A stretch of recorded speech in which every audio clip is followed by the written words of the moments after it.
Blessed be the rock, blessed be the rock of my salvation.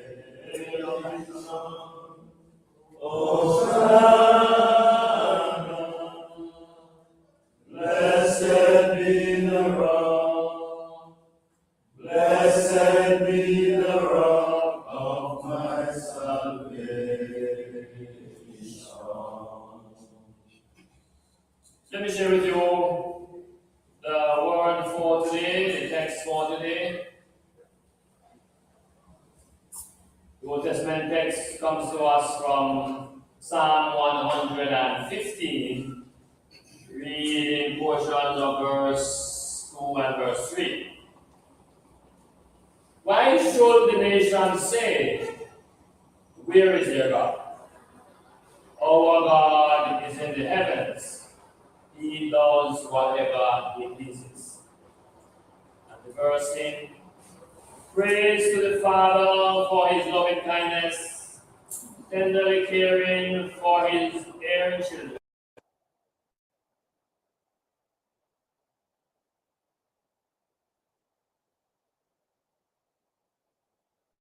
The doctrinal text is from St. John 14, verse 9. Jesus said to him, whoever has seen me has seen the Father. And the verse hymn, come, O Father, saving Son, who o'er sin the victory won. Boundless shall your kingdom be, grant that we its glory see. As we glance on these texts, my dear brethren, the psalmist is saying, what reason do we have to ask, where is our God? Because our God is certainly present in our midst. It's present because of what he has created, and his creation is all around us. So some may question and argue that there is no God. We came by various means and we find ourselves here and we pat ourselves on the shoulder and we say we are who we are because of who we are. And as the psalmist puts it issue to us, he let us understand that this God, this awesome God, as we say, he is good all the time, and all the time he is good. He does whatever he pleases. And to those that love him, all things work together for good. So should we question where God is in our lives? Should we question where God is in our lives?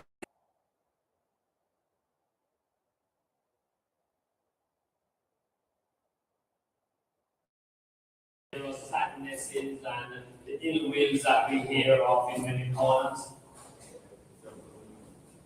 We must major in the things that are mine. Because with all that is happening around us, oh, there is so much more magnificent evidence which overrides the ills which are derived from the adversary and the spirit of the evil that is around us. And it is the goodness in God and the greater news that we need to emphasize. That despite what is happening around the world, there is a great, big, wonderful God with marvelous things. You don't see it? Then when you woke this morning, who was it that woke you from your slumber? Who was it that gave you the energies to rise from your bed and to undertake your duties and to keep you safe as you travel the miles to be with us? Who is it that has placed you, even if it's not the most comfortable situation, but even after the great big winds of Melissa, that has kept you through it and brought you down to this time of year? So there's a great, big, wonderful God. And Jesus said in the New Testament to his companions and those around him, now listen, you want to identify the presence of God, you want to identify who this God really is, then if you know me, then you will know the Father. If you have seen me, then you have seen the Father. And Christ is the image of God himself. In his love, in his compassion, in his goodness, in his caring. And the greater sign of the presence of God is the fact that he has given us the opportunity to submit our sinful lives to him, to be transformed and to be renewed day in, day out. You can't see him physically, but you can feel him. You can see him in the provisions that he has provided for you. His sacrificial son that came. And once you are conscious of this God, then you know how far you are from righteousness and goodness, and all that is identifiable through the hands of God, through Jesus Christ.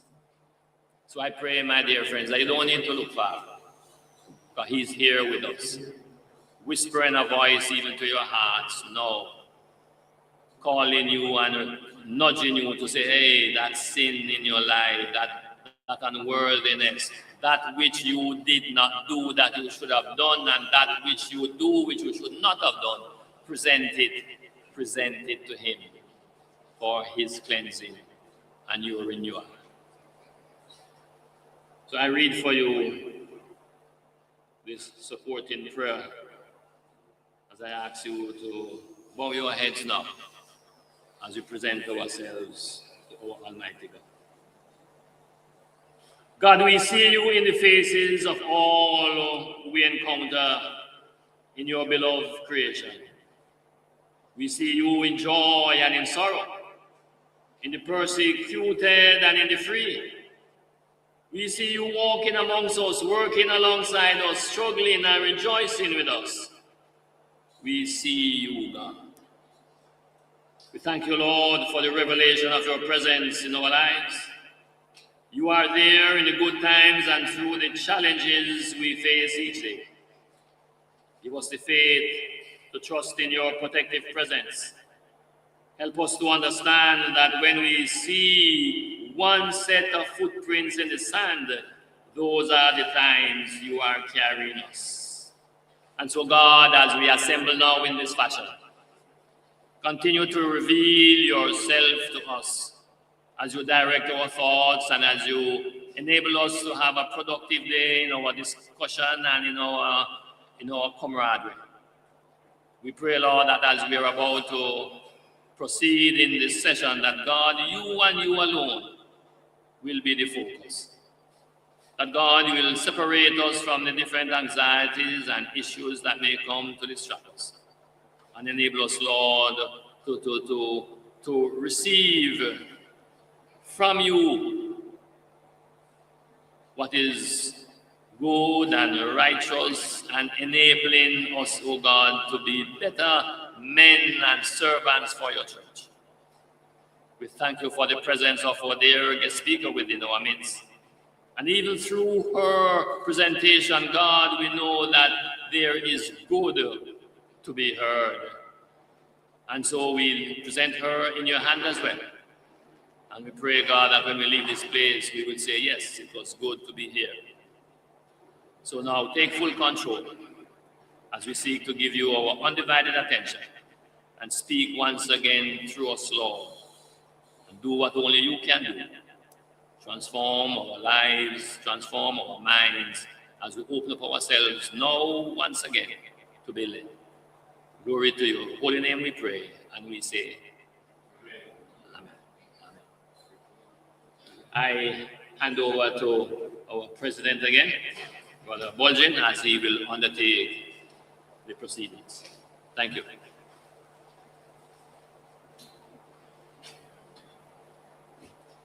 Thank you very much, Brother Tomlinson, for doing devotion for us. Good morning once again, brothers. Yes. Once again, we are here for another annual general meeting. All the programs, every things that we are using today. All right, brother Jacobs is distributing. So could you go ahead and distribute? All right. So,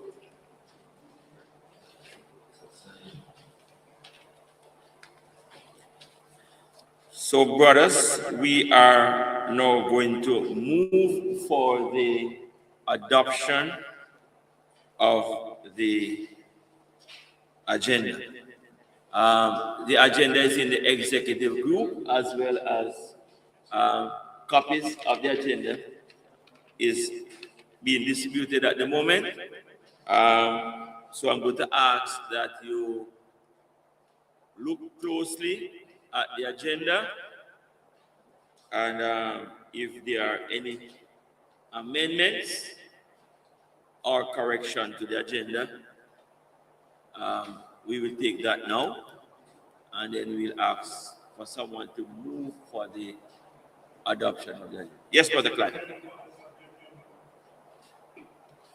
Once you have the program, the agenda is on your program. Yes, Brother Clyde. Yes. Yes, sir.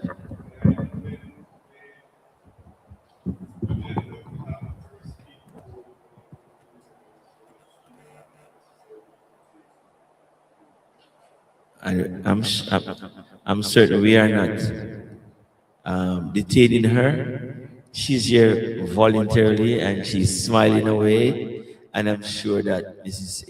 Hastings will wait on us patiently. Is that so, Mrs. Hastings? You will try. Thank you very much. Brother Clive, we want to do the adoption of the agenda. So when we come back, we don't have to. We'll let it go shortly, Mrs. Hastings.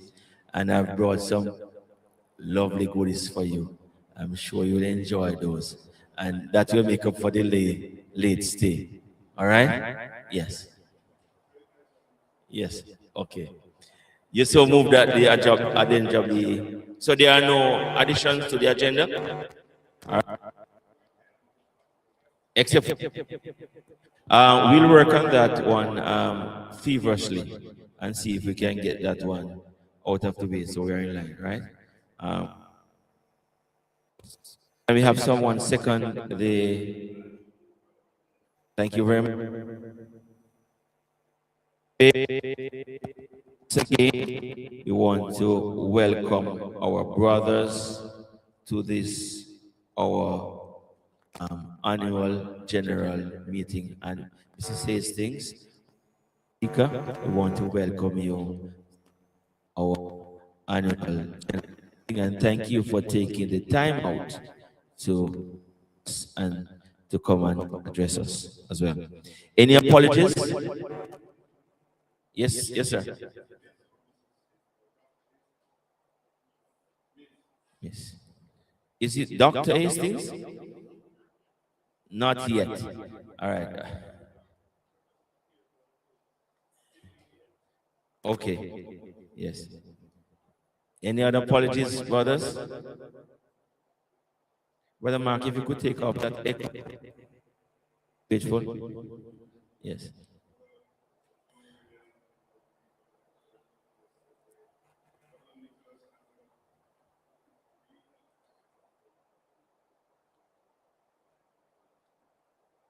Okay.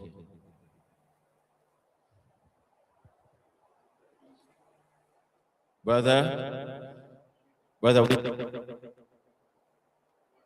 and brother.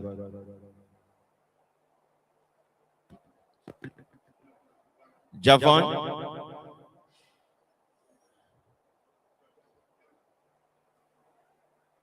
On. Okay. Is it spelling? You want to get the spelling? No, brother Gerard is taking.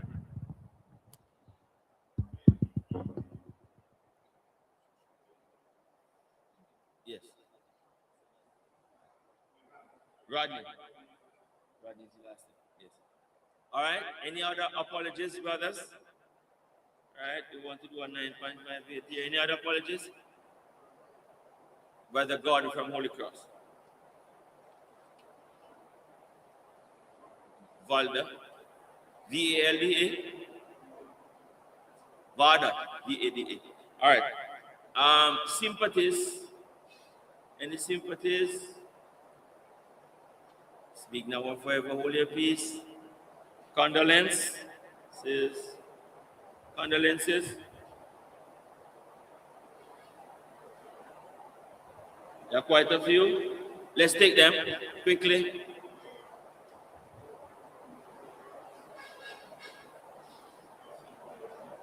Yes.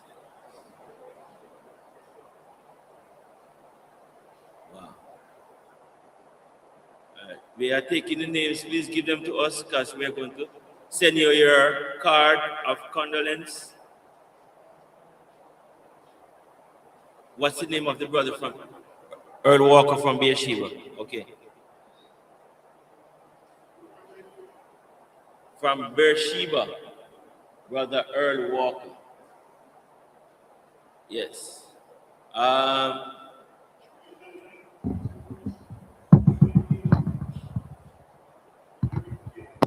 Yes. Okay. Robert Nicholas lost his mother. Yes. Brother Gerard, you're up to date with the names? Right. Any other? Brother Harris, he lost his brother. Yes. Okay.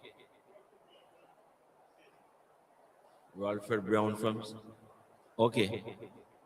Any other?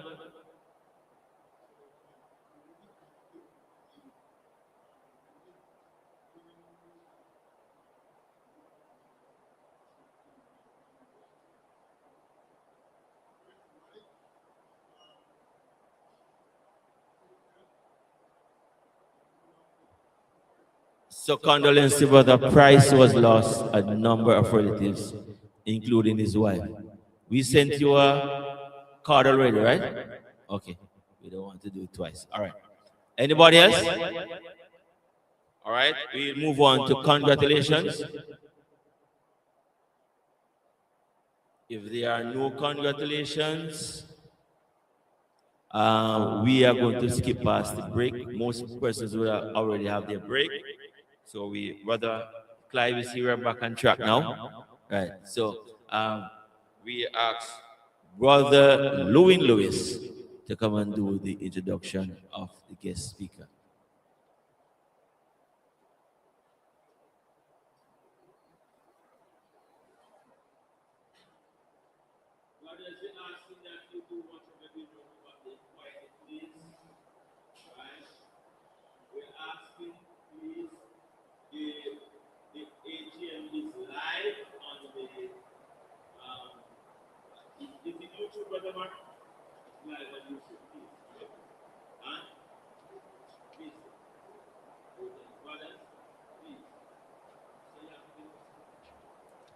Good morning, brothers, and my dear sister who is with us. Mine is an extreme pleasure to introduce our keynote speaker for the morning. She has been a healthcare professional for many years. Our esteemed guest speaker received her professional training at UWI, University of the West Indies. She is a clinical psychologist. She provides assessment and diagnosis and treatment of people living with mental illness. Our guest speaker provides in-house care that is in the hospital or through our outpatient clinics within the Western region, both children and adults. Our guest speaker shares a great passion for helping others, especially children who are in need. brothers, our guest speaker is Miss Jodi-Marie Hastings, who is a clinical psychologist with the Western Region Health Authority, which falls under the Ministry of Health and Wellness. Could you put your hand together as we welcome Miss?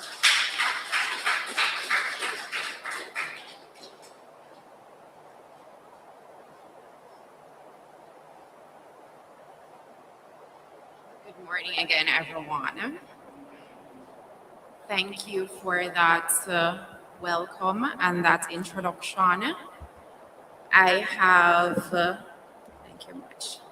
I have engaged in different types of churches, different types of denominations, but I'll say that this is my first experience at a Moravian church, and so far it has been a very pleasant experience.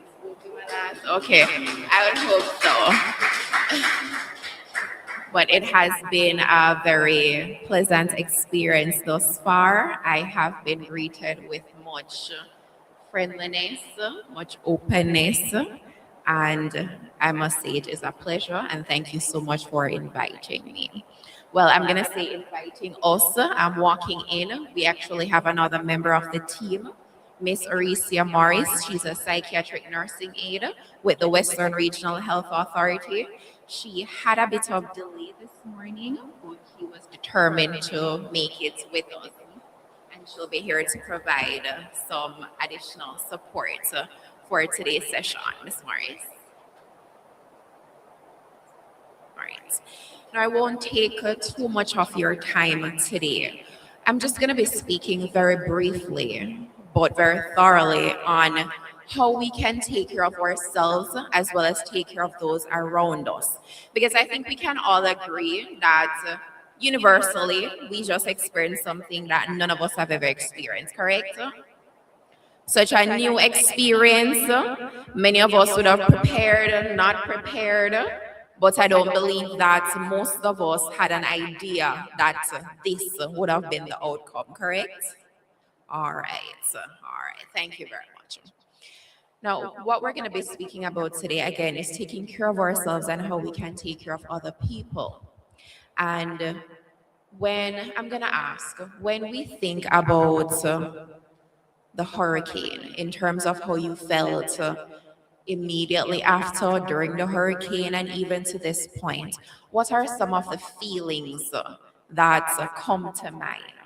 And I'm going to start, and we can use the same feelings. But for me, I felt a lot of confusion. Like, what is going to happen? It felt like everything was at a standstill. You don't know what to do. Can anybody else tell me what we might have thought about or felt? Fear. Okay, can I ask you to tell me about that for a minute? The very onset of the news about and the expected velocity of the wind, we started to feel afraid. Afraid of the unknown, afraid of the likely things to happen. And the nearer it came to the actual onset, was in more heightened fear to become. Fear came also during the passage of the hurricane. Fear for your own self, fear for your family, fear for your relatives, and fear for your property. A lot of fear. In many cases, the fear was actually realized, not too much dismay. But one of the things that kept a number of us through the whole thing is the support system. Support system, family, relatives, and friends. In many cases, phones were down, so communication was unknown. So you wondered what happened to your close relative, your close friend, as well. Efforts to contact them were in vain in many cases. So the fear is heightened. And when our support system is beginning to be even stronger when there is physical presence or there is ability to make contact. In many cases, those who were not able to be present, it made it very more so. But a lot of fear was eased when they were able to actually make contact with relatives and to realize that they were okay. Okay. Thank you so much for that. And I'm sure that there are so many people, not just in this room, but elsewhere, who had similar feelings. And he touched on something so very important. He said that there was fear when we heard all the talks about the first coming. But do we know that not everybody felt that? Is there anybody in here who may have thought that, well, it's not that serious? You know, maybe just a little heavy breeze. Did anybody think that it wouldn't have been as significant as it was? Okay, I see a hand.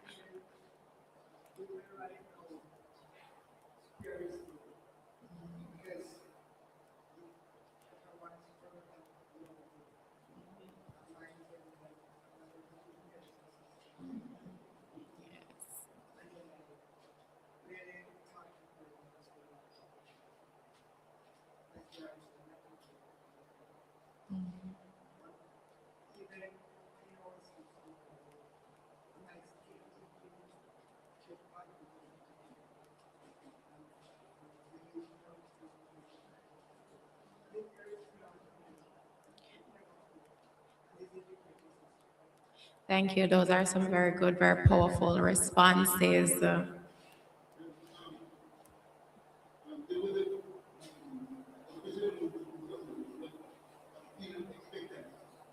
Okay.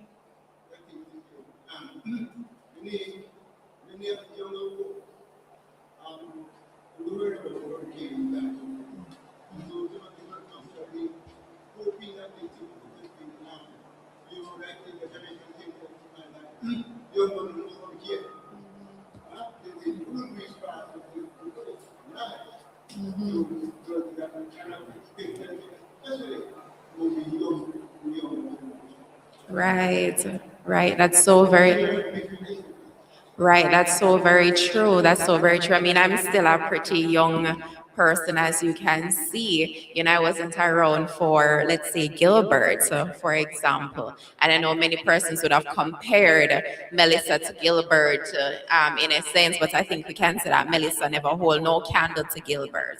Melissa was just a completely different beast. I remember stories that my family members would have told me that they were at the river the day when they heard that Gilbert was coming, and they just drove home and they just did their business. But Melissa was just a completely different beast, right? And it's so important for us to recognize that even though we are several months past the hurricane, there is no feeling, there is no emotion that is largely unacceptable. I know that for myself, I felt that there were two Jamaicas. There was Jamaica that experienced a hurricane, and there was Jamaica that did not experience a hurricane. And we in the western region felt, well, I felt that we thought we were frozen in time. That the rest of the world, the rest of the country had started to move on, but we were just frozen in time at this point. And there's so many persons who might say, the hurricane was so many months ago and you're still feeling distressed, you still feel upset, you still have all these feelings. But let me say this, that there is no inappropriate way to feel. Recognize that what we went through was a very abnormal experience. Going through a hurricane, that, and we have spoken about it in lay terms, that it would have technically been like a 6 or a 7 if the scale had gone to that place, if the scale had gone to that level. But there is no correct way that we must feel in response to an abnormal situation. So I would like us to just keep that in mind. And there's so many, we touched on some very important emotional experiences, but I'd like to highlight a few more. There's a lot of anxiety for the persons who may have experienced significant loss during and after the hurricane, not knowing where the next dollar is going to come from. Loss comes in so many different ways. It could mean your loss of income. It could mean your loss of safety, of security. One of the things that I say all the time when I do these presentations is that your house is so much more than four walls and a roof. Can we agree? Your house, it is the culmination of all your years of hard work. You ever really want something, you're saving to buy a car or a house or something, and you say, no, I'm not going to buy the KFC, I'm going to buy this brand instead of this one because it's cheaper, I'm not going to go to that activity, I'm not going to contribute towards this because I want to put my money towards this thing that I'm saving for. And Melissa just came and said, right? It is the culmination of all your years of hard work. It is your sense of safety. It is knowing that when it rains, you're not going to get wet. It is knowing that if somebody unkind comes through your yard, you are safe and you are protected. It's knowing that no one can get to you so easily. So a house is so much more than four walls and a roof. So there are different types of loss. There are loss of lives. As I said, loss of jobs, loss of sense of normalcy, and these things are so very important. Let me ask you, have you ever had a difficult situation or you have a big decision and your brain just sort of feels like a blender? You don't know which way is up, which way is down. You don't know what the first thing is to do. You don't know if you should call NHT first, if you should call Ministry of Labor first. You don't know if you must start by pushing out the muddy things out of the house. You just don't know where to start. You feel so confused. Anybody ever feel like that? Yes? Right. And that is also a very normal response. And that is why it is so important that we remember that we must maintain the community that we have around us. Without jumping too far ahead, I'm going to say that our social support, when you present to the hospital with any medical issue, one of the things that your provider will look at to determine what is this person's prognosis? Are they likely to have a good outcome? It is your social support. And it can mean somebody saying, how are you doing today? How can I help you? Did anybody receive any sort of aid during or after the hurricane? Let's say someone came and helped you to tack on the roof, or somebody got 2 bottles of water and they gave you 1, or they gave you a tin of corned beef or a bag of rice.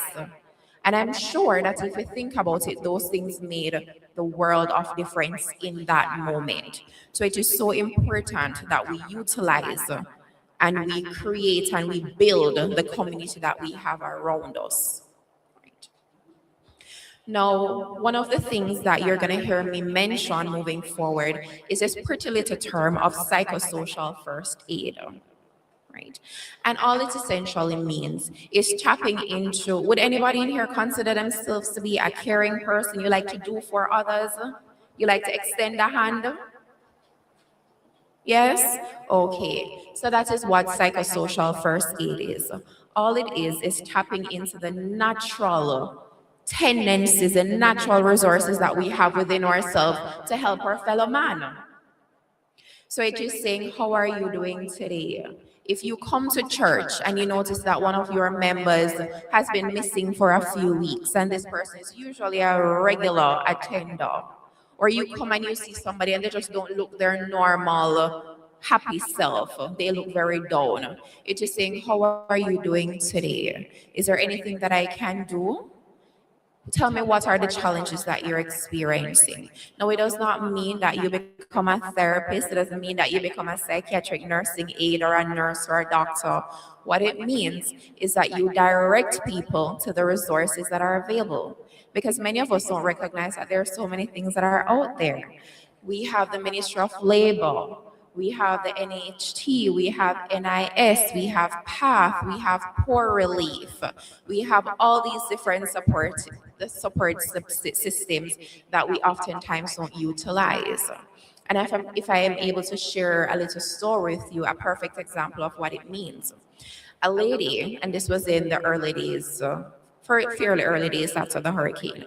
A lady, an older lady, presented to the hospital, and she said that I have 4 grandchildren at home. I have nothing to eat. My business has been destroyed, and I'm looking for some food. And we said, Miss, we don't have any food up here. No, we don't keep food up here. She said, Miss, I go down there, so them tell me, so them don't have any. The lady said she go come back and she don't come back. Me just a beg some food for the children. And I said, okay. Well, the team and I, we said, okay, we don't have any food, but let us see who we can reach out to who might have some food. And that is when we reached out to our social worker who said, you know that there are some tin foods and some bags of rice down by the regional office. Maybe you can take some of them and give it to that lady. And when we gave it to her, she was most happy and most grateful. So no one is expecting us to go into our pockets and to give to anyone, to go into your bank account, into your savings. What it means is saying, you know that I know that Sister Michelle over there so have an extra fridge. Maybe you can ask her if you can borrow it, and you just need it for 2 weeks. Or maybe you go to Brother Thomas over there, so who might be able to give you some information on XYZ. That is what it essentially is. I know for me, immediately after the hurricane, my heart was so moved, and I would like to consider myself to be a strong person. But my heart was so moved by the challenges that people around me were facing that I wanted to go into my cupboard and take out everything. I wanted to take out all of the rice. I said, you know what, I may not be in the best position, but I know I'm in better position than some people. And I know that I will get it back because I have friends who would have given me things because I know that I don't have the time. I have to go to work. I don't have time to join the line at ATM. I don't have time to stand in the 10-person line at supermarket to get in. So I will get it back. And I wanted to take everything out of the cupboard, everything out of the fridge and give it away. So I know that many of us also have those types of tendencies. Is that true? Yeah. Yes. All right. But let me jump on the other side of it. When you're assisting people, we have to remember not to do it to our own detriment. You know, when they say teach a man to fish, right? So what we are doing is giving people the resources to empower them to go out and help themselves. Because let's say you come to church and you speak to a couple of your church members. And before I move any further, I'm gonna say this again, even though we are so many months past the hurricane, there are so many people who are still in the same position that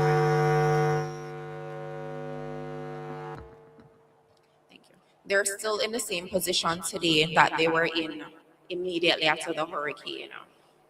And many of our fellow brothers and sisters, they suffer in silence. So it is still happening today. These are still relevant conversations. So what we're doing is empowering people to go out and help themselves. Let me give you the information. Let me give you the resources so that you can help themselves. Because when you give to people all the time and you don't allow them an opportunity to figure it out for themselves, we sort of rob them of that confidence and that capacity. And you may come to church and you say, boy, I'm going to bring a bottle of water for you tomorrow. And you bring the bottle of water. And then you come back next week and say, all right, I'm going to give you a bag of rice. And you're able to give their bag of rice. Every week you come to church, you're not always able to give something. And then it becomes like an anchor on you. It becomes like a noose around your neck. Because you also have your needs too. So in the helping of other persons, I'm going to remind us that we must always take care of ourselves as well. Is there anybody in here who thinks that they take great care of themselves? Eyebrows went up, yes? Yes, great care. Tell me how you take great care of yourself. In terms of my diet, my meals, Well, um, rest, in terms of relaxation, entertainment, kind of de-stress. okay, Times, okay. so that my mental health is not impacted, because if that is impacted, that is going to affect everything. Okay. And so I make sure I take care of that. any other needs, medical needs, um, food, clothes, shelter, security, all Okay. those stuff. Yes. Okay, very good, very good. I love it. I heard some other answers. Anybody else thinks that they take great care of themselves? And when you think about it before you answer, I'm going to give you a little definition. So the World Health Organization says that health, good health, is not just when the physical stuff is okay. Good health is a complete state of mental, physical, and emotional wellness, and not just the absence of disease or infirmity. So you could be physically well, you have no problems. Doctors say you're a good man, but that doesn't necessarily mean that you're the healthiest person if the other areas are not taken care of. So who thinks that we take care of all the areas of our lives and our health and well-being? Most? Okay, all right. Anybody else?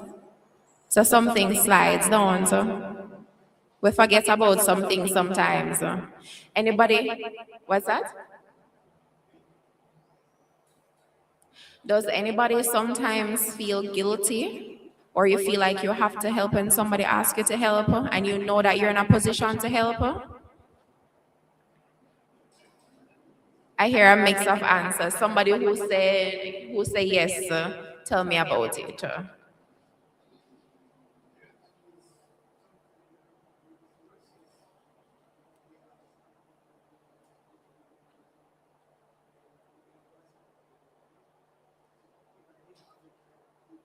Okay.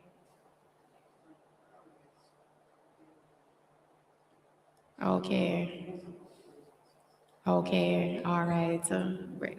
Heard another one.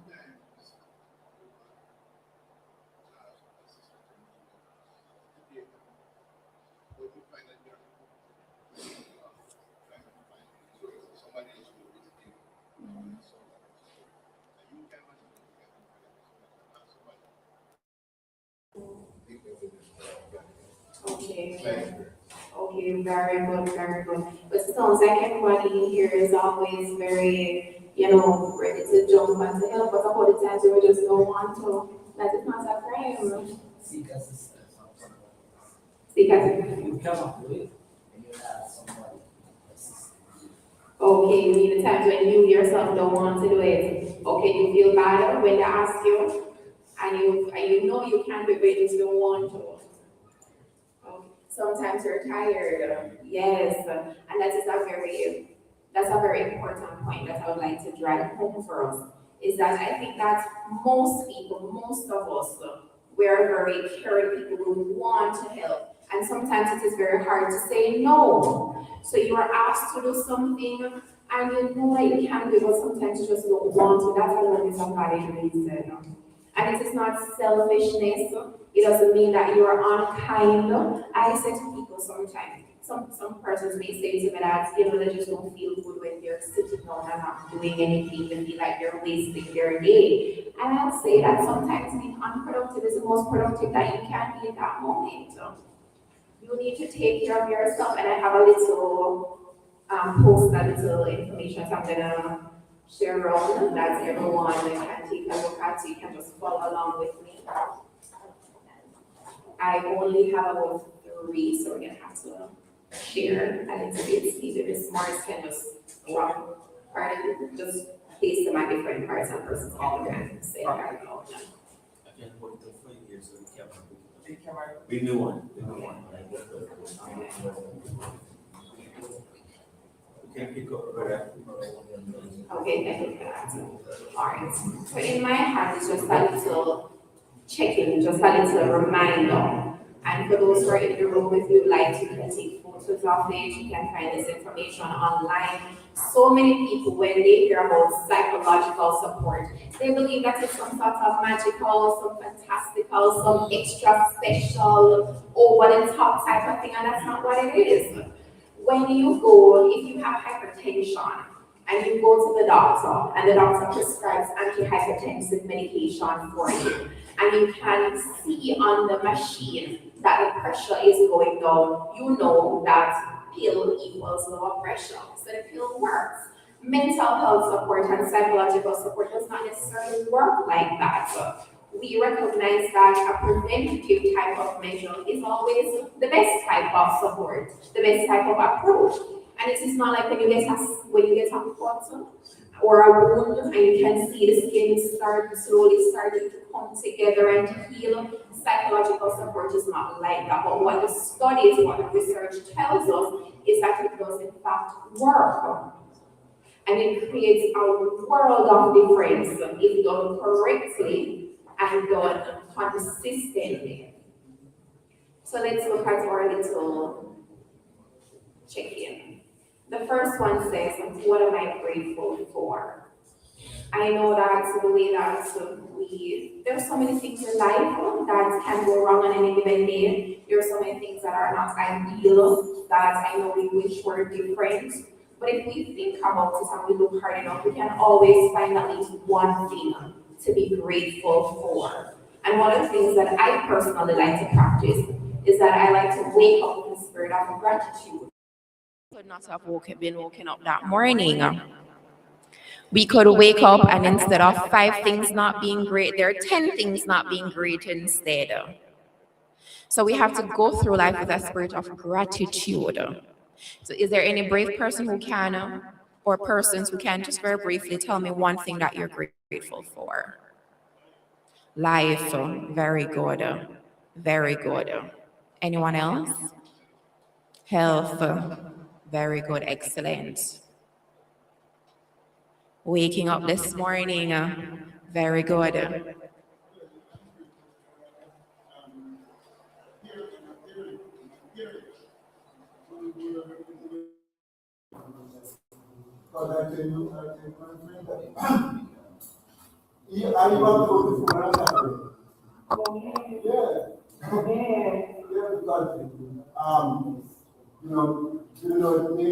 Back then,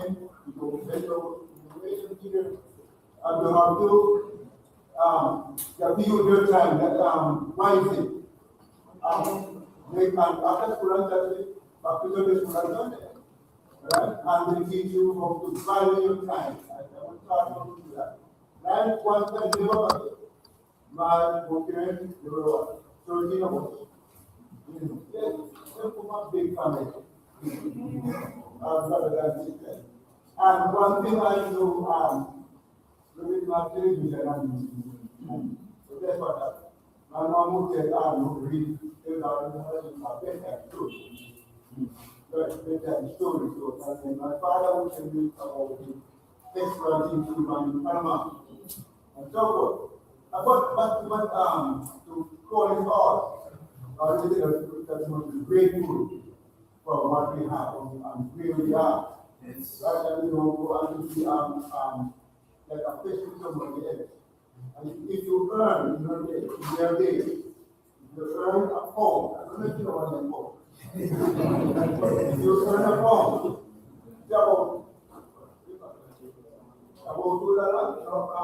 it's you should say, make sure you save at least 5 shillings. Right? And as a result of that, I am that I am. Okay. Today. Very good. And I take the part and take value to my children and grandchildren. Very good. I love that. I love that response. Very good. That's an excellent one. Right. Would anyone else like to jump in? I am grateful for the things of God. Okay. That's salvation. Without that, you would not be here this morning. Excellent. Anyone other person like to share?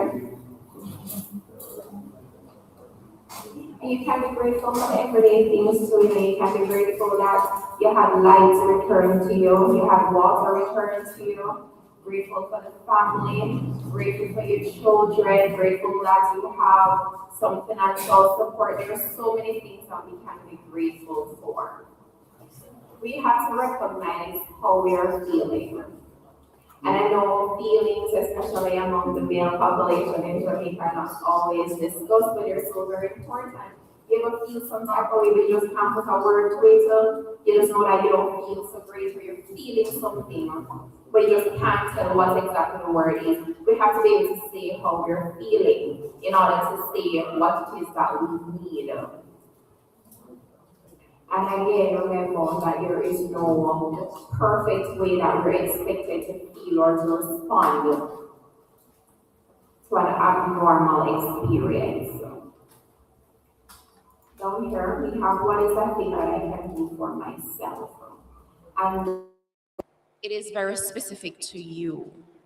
I did one of these presentations a few months ago and to a group of nurses, and one of the nurses that she likes to dance. She goes to a salsa class every Tuesday night or something like that. And another person said that they enjoyed getting themselves prettied up and to look nice. For men, what are some of the things that you enjoy that you can do for yourself that makes you feel good? Is this one going to trick everybody? What are some of the things that you can, to show that we don't always do things for ourselves. It's very easy for us to get up and do things for other people, but many of us were sometimes not very attuned to our own needs, and we don't recognize what it is that we need. Is there anything that we do for ourselves? Pardon? Go on vacation, yes. Very.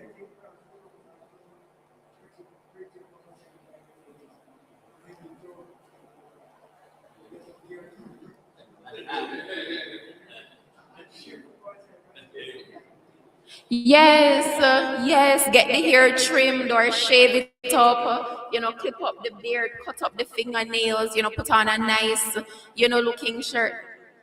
No, you're not pretty, you're handsome. Right, yes. Very good.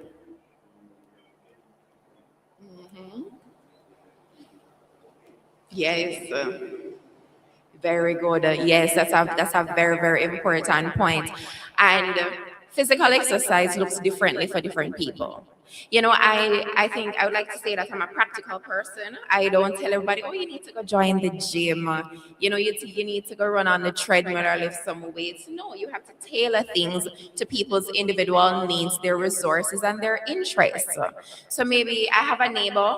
Every morning he gets up, he has a wraparound veranda. Every day he gets up and he just walks back and forth the veranda, goes to the house, comes out, and he just walks back and forth every morning. And that is his exercise, right? It can be, instead of when you come to church, instead of parking right by the door, you park all the way to the end of the yard. If you go somewhere and there's an elevator, maybe you take the stairs instead. These are the different things that we can do to tailor the recommendations for ourselves, right? I don't like going to the gym, so if I say, I'm going to join the gym, and that's just going to be my physical exercise, I'm going to fail within a week, right? I'm going to fail within a week, and I'm not even going to hide it. I don't enjoy doing that. I'd rather get up in the morning and walk up and down the hill that I live on, and I find that to be much, much more enjoyable. Right? So we have to tailor things for ourselves. And here are some little reminders that we must keep to ourselves. You must make time for yourself and to take breaks. Right? Again, especially, let's say we're very active in the church, we're active in our family. Sometimes you need a little bit of time for yourselves. Is that true? Sometimes you need to be alone with your thoughts and God. Right? And for anybody who is versed in the Bible, which I'm sure we are, didn't God retreat and pray? All right, right. So we must learn to take time for ourselves. We must take a little bit of break. If there are other persons in the house, and sometimes you just need a minute to yourself, go in the room, lay down, and say, boy, I just need a couple minutes. I'll come out and talk to you in a while. Just give me a little time for my brain to settle a little bit. If you always participate in something at church and you may be very enjoyable for you, but you just feel like you just need a 1 or 2 weeks break from something, say, boy, brother, can you ask brother so and so to take over this particular task for me next week. I just feel like I want a little bit of break. Just give me a minute and I'll come back to it next week or in 2 weeks' time.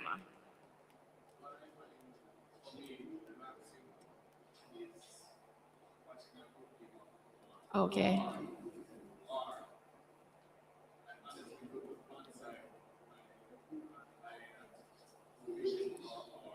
Okay.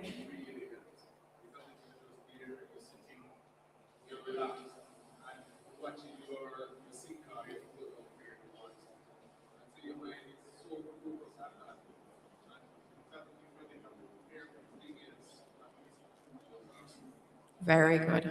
Very good. I love that. I don't think anybody has told me that they practice fishing, but I love that. That is a very excellent. And again, that is why I say tailor these things to you. We are all different. We have different interests. Everyone doesn't have to find the same things enjoyable.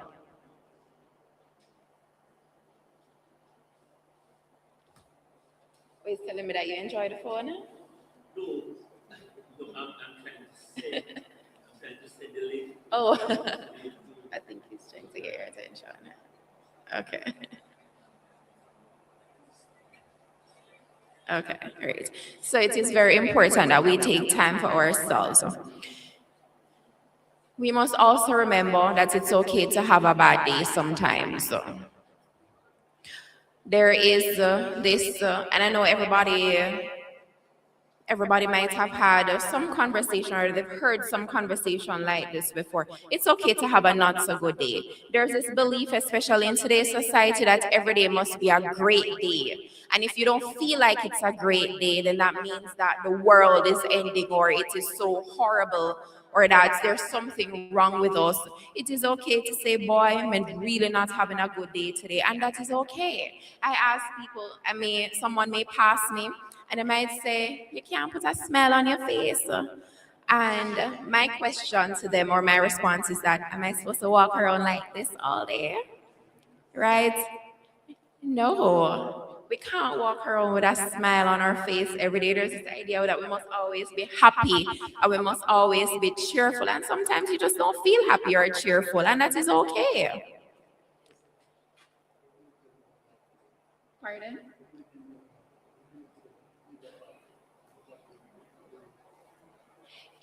For one, it also depends on what makes the day not so bad. Is it something that you can do about it, or is it that you just don't feel particularly great that day? Whatever it is that you find to be enjoyable, you engage in those things. As I said when I started, there's no magic wand that we wave over our clients that is gonna make you perfect and everything is gonna be fantastic. If you're having a bad day, maybe you just need to take a little nap. Wake up and you go about your day. Maybe you need to sit a minute and have a word of prayer. Maybe you need to engage with some of your friends. Maybe you need to speak to a neighbor to say, boy, I'm just not feeling so great today. Is it a challenge that you need someone's assistance with? Sometimes when we are too close to things, we need somebody else to give us some ideas, some perspectives. So running that idea by someone else sometimes is enough to give us the type of support that we need. Can reading the Bible, coming to church make you feel better? Can going to visit the grandchildren or the children make you feel better? There's so many different things that we can do. There's no one that says, okay, and then it's all great. All right. But again, it is okay to not have a great day. We must. Yeah.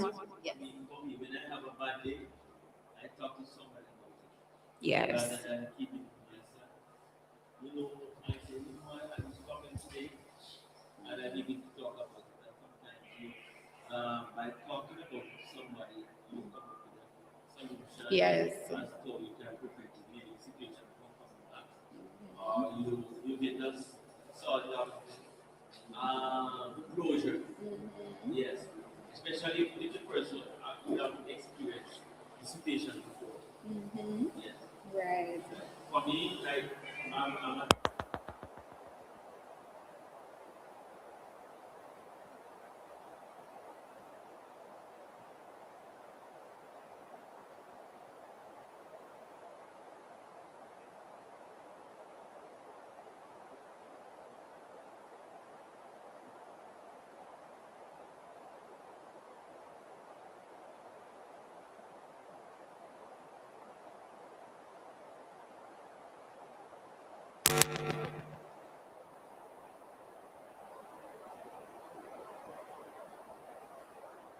For teaching her, and she can give that promotion of people that and started to be nice.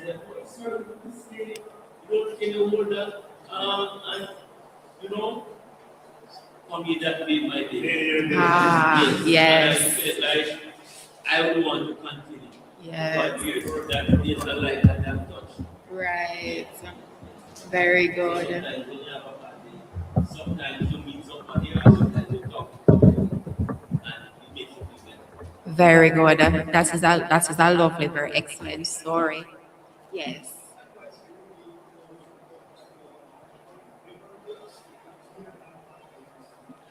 Well, perhaps first of all, finding out why they're consuming the alcohol in the first place. Is it a problem or is it a little habit that they have? And what when persons come to me, for example, with issues of substances, it is not the most effective advice to say, don't bother drink the liquor. Say, is there anything that you can replace the alcohol with? So when you're feeling upset and you get the urge to drink something, is there anybody who you think you can reach out to and you're likely to get through to that person? And that person gives good, solid advice. That person is a source of support for you. But we also have to understand why is that person drinking. And if it is something a little bit more serious than a one drink occasionally, meaning if it's something that is a problem and a little bit more chronic, then we might need to refer them for some support. And you can do that at the hospital, or we also have the National Council on Drug Abuse for that type of support, which is a very excellent program under the government. Yeah. You have to find out why they're drinking. Replace it with something else. Right?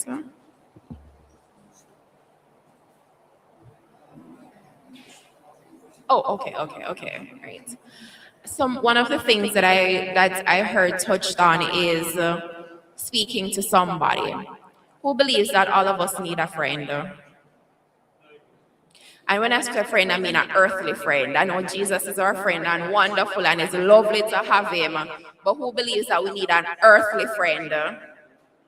Yes, right. It is so very important, especially as we get older and we're moving a little bit slow and we might be retired and our days might be a little bit slower than we're used to having them for much of our lives. It is so much more important. It is so important that we have somebody to speak to. If I have a minute to just share a little story with you, I have a colleague and we have an excellent relationship. And we traveled for a conference. And on one of the days, we said that we're going to have this day for ourselves. We're just going to explore. We're just going to see what is around. And we walked and we talked. And when we realized just how far we had gone, we could not walk back. We had to call a driver to take us back. We walked. I'm going to say that we walked maybe close to 2 hours. And the journey did not feel like a burden. It did not feel heavy. It did not feel like a big task because we were talking. We were enjoying ourselves. We were immersed in a good, healthy conversation.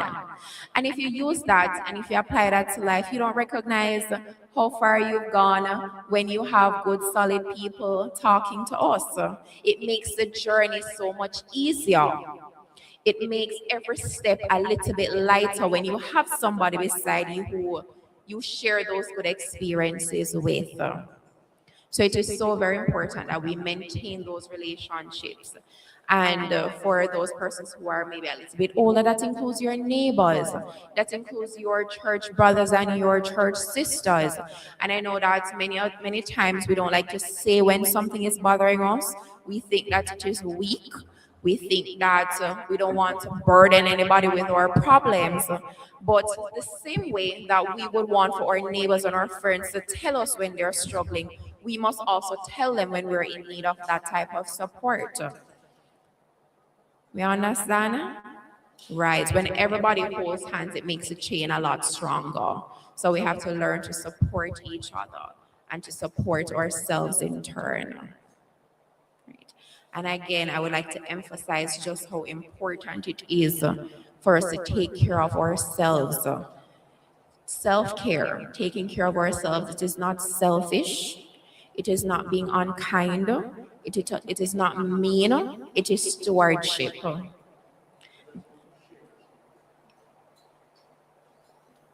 Currently, I'm in my 70s.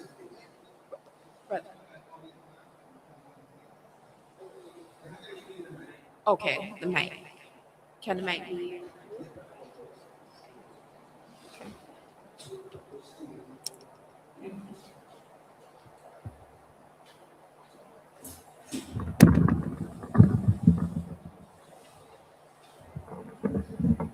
Thanks for giving me the opportunity. I'm just saying that currently I'm in my 70s and looking critically at the whole friendship aspect. I remember very well some years ago, one of my former teachers, old enough to be my father, he's gone now to heaven, I suspect, I believe. Well, he said something to me, he called me by name, he said, Garth, I'm old enough to be your father, and I believe that at my age, I should have friends of all sorts in terms of age group. I must have friends who are older than I, who are my age group, and younger than I. Against the background that when you have friends who are just your age, if you live that long, you'll become extremely lonely when you become old. But at my age, if I have friends who are older than I, who are in my age group, and who are younger than I will always have friends. And I have applied that to my own life. Because I'm looking at, for example, persons in their 80s. Not very many are still around in terms of my friendship group. There are fewer in the 80s, more in the 70s, that's about my age group. And I do make and keep friends who are much younger than I. Because you see, we at our age group, we think a particular way. We have a particular type of friendship group that we keep, but not just that. There are some things that are common to us where social activities are concerned. We need the wisdom, we need the energy in all aspects of the young. And it's necessary then to keep friends. Now, since the passage of Melissa, and even before that, Beryl, I have been able to maintain a lot of my sanity as a result of the support group. The support group of the older, support group of those in my age group, and the support of those who are much younger. So it is necessary, if we are just looking at one set of age group to keep friends with, it might be advisable to look at a broader spectrum. Thanks. I agree with him wholeheartedly. Does anybody else agree? I agree with it. Very excellent. Thank you so much for sharing that. I agree wholeheartedly. As we get old, as we retire and we age, we experience things a lot differently, correct? Many of our friends and colleagues will become ill, will die. If we were very esteemed in our jobs, the younger generation don't necessarily remember about us. So it is so very important that we maintain those close ties, that we maintain those relationships. There was a study that was conducted, I like to throw it fast. There was a study that was conducted many years ago, and this was done amongst of colleagues in a business place. And what they revealed was that it wasn't the amount of money that they make, it wasn't the working conditions, it wasn't the job itself that they had. What made them feel most fulfilled was the people that they had around them. The people who provided support, the people who provided that care and provided us with the opportunities to be ourselves. And that is what determined happiness. Because when I get older, the money doesn't really mean as much, correct? The job title that we had when we were younger, it doesn't really mean as much as we age. But it is the people around us, those who remain constant, those who say, how are you doing? Can I assist you? Let me come and talk to you. Let me come and sit on the veranda with you. I'm inviting you to church. Can you come over? Let us eat Sunday dinner. The people, pardon? Pray with them. The people who afford us these opportunities, that is what determines our true happiness. So I would like us to keep in mind that we must maintain those relationships, whether with friends, family members, church, brothers and sisters, they are essential.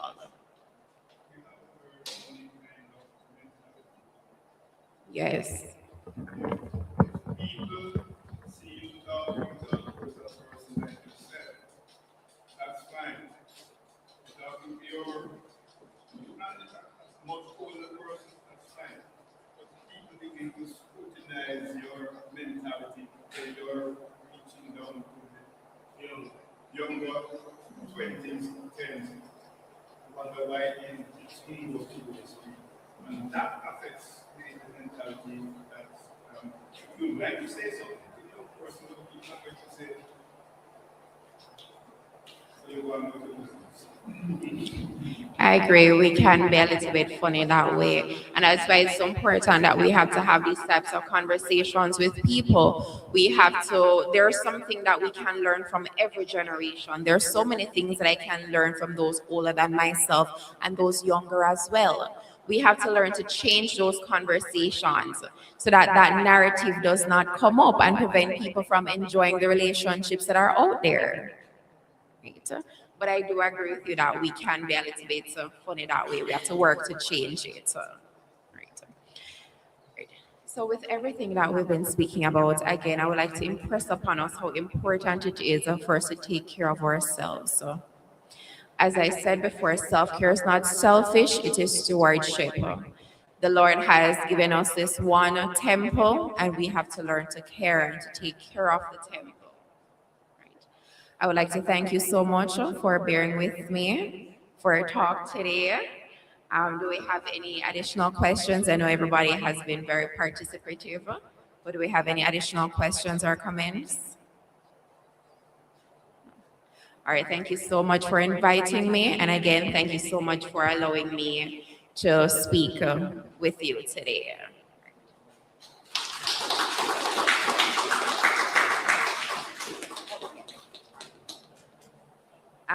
Before I go, sorry about that. So we have these forms here if you're able to take a look at one. This is the World Health Organization's 5 Wellbeing Index. And this is a little questionnaire that the World Health Organization has put together for us to complete ourselves and that we can also administer to other people. It is very quick, just 5 questions. And it simply asks you how you have been feeling in the last 2 weeks. So not 3 weeks, not 1 week, not a month, last 2 weeks specifically. As I would have said before, there are so many persons who are still experiencing significant distress as a result of the hurricane. Many of us suffer in silence. Many of us don't necessarily want to speak about it. Maybe we feel like there's no help out there. So I'm going to ask if we can just to complete the questionnaires, and they will be collected at the end. You can put your name if you want to. If you don't, so that's fine. But I'm going to ask that you just write your phone number, your telephone number on it. So if the scores are a little bit out of range of what we'd like to see, then we have an opportunity to call you, to check on you, and to refer for any sort of support that you may need. Right? So you don't have to put your name if you don't want to. That is perfectly fine. But if you want to, that's also okay. So just the phone number is enough. Right. Thank you.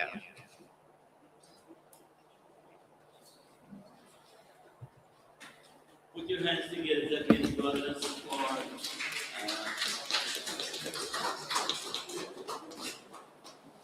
such a wonderful presentation. We now ask Brother who is in charge of the presentation to the guest speaker? All right, so we ask you to come forward and do the presentation now.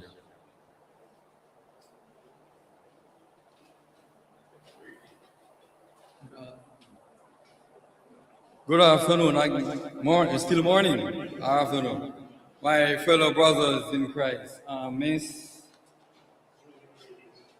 Hastings, come forward for me, please. We appreciate you taking the time out to be with us this morning. I know you have a busy schedule. We appreciate you coming, and on behalf of the M.M.A Moravian Association of Jamaica and the Grand Caymans, we thank you and we want to appreciate you by giving us a small token.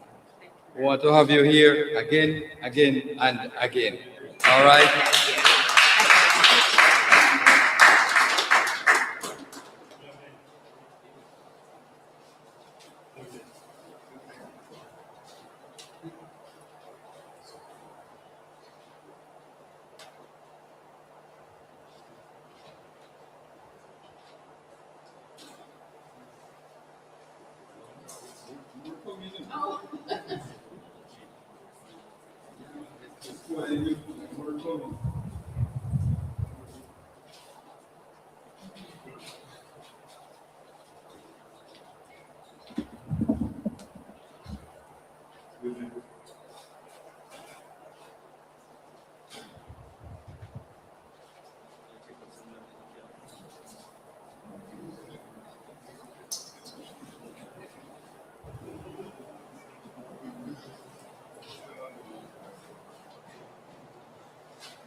Come on ahead, brother Paul.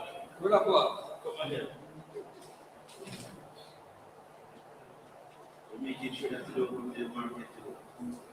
Yes, so you're not going to, I told you that I brought lots of food for you.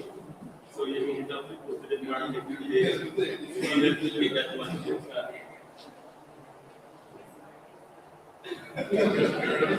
Don't worry.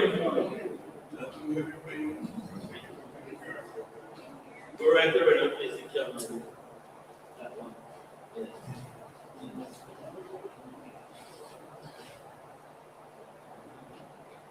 Let them leave it for you, man. You take it in your feet.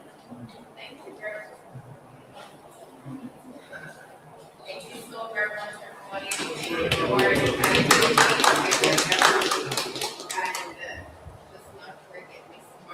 Yes, and Ms. Morris, I want to thank you so very much for being with us today, and God bless you as well.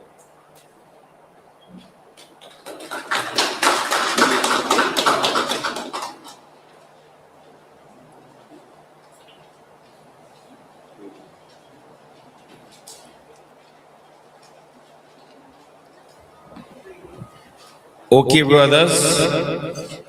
So now we'll go and take the minutes of the last AGM.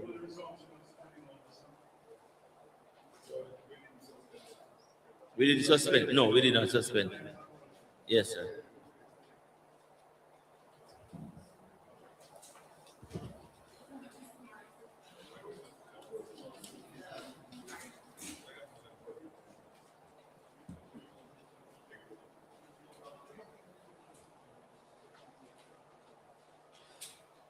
Okay, brothers, so we'll take the minutes of the last AGM.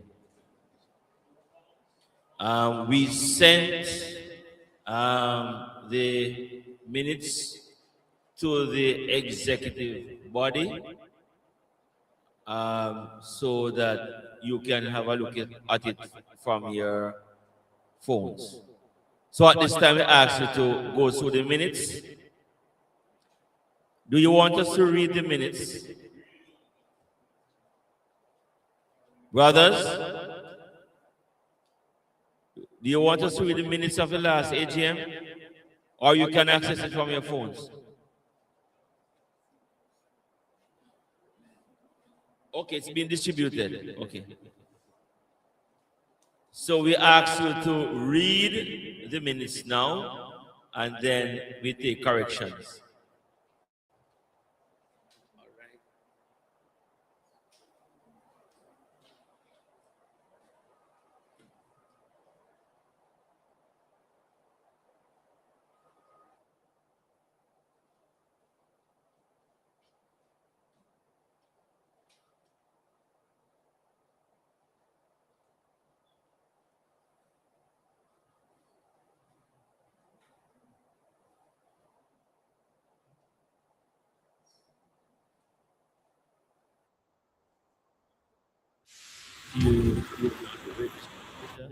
We're asking you to take a 15 minutes the age.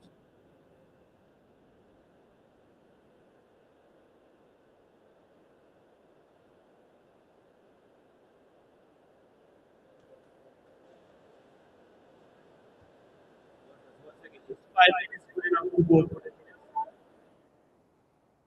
It's 5 minutes for others good enough to go to the minutes before we take amendments. I give you 5 minutes to vote, and then we take amendments. Starting now.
the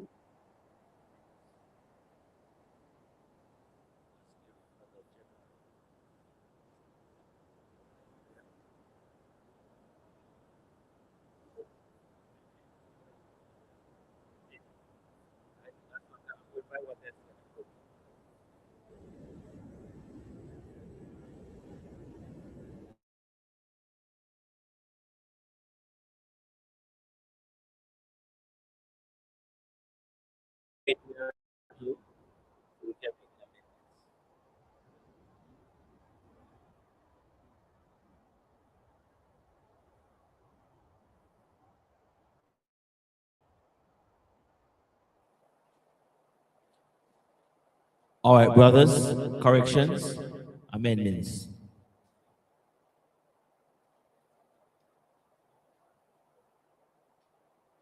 Please go ahead, page 1.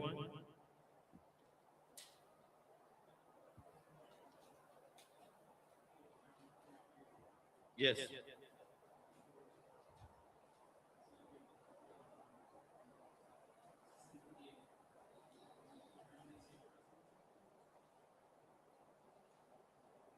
What a face to celebrate 50 years of marriage, 78th birthday. It was the 78th. You don't reach here yet. 75th. Yeah. All right. Any other corrections?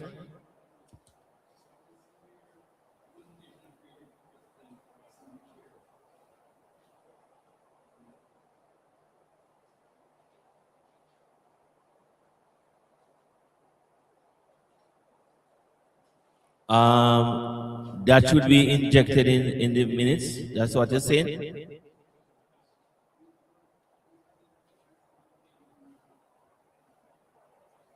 Did we have an election at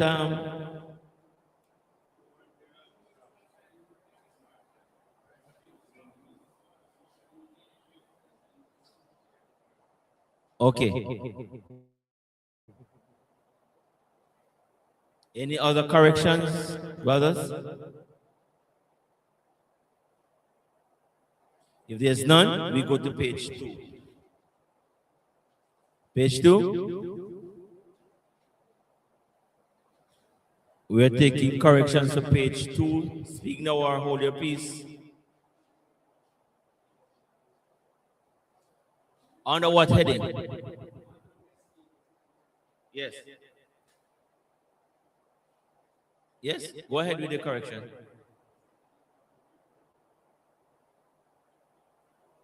Not remembers, remembered. Yes. Should be in the past tense.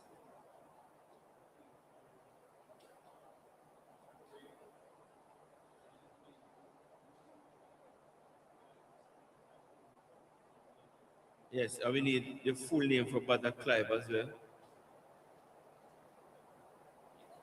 And he's right here, so if you can make that spelling, he's right here.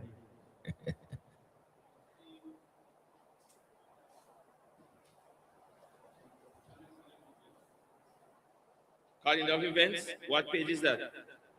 Oh, okay, yes, yes.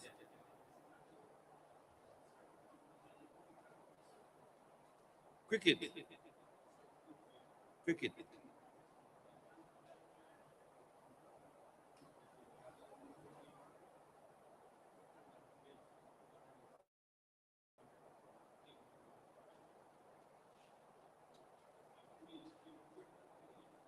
Yes. Reading of the minutes. Motion by Brother Clive, seconded by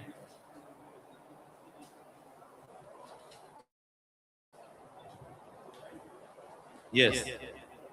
So that adjustment needs to be made. Any other correction? Yes.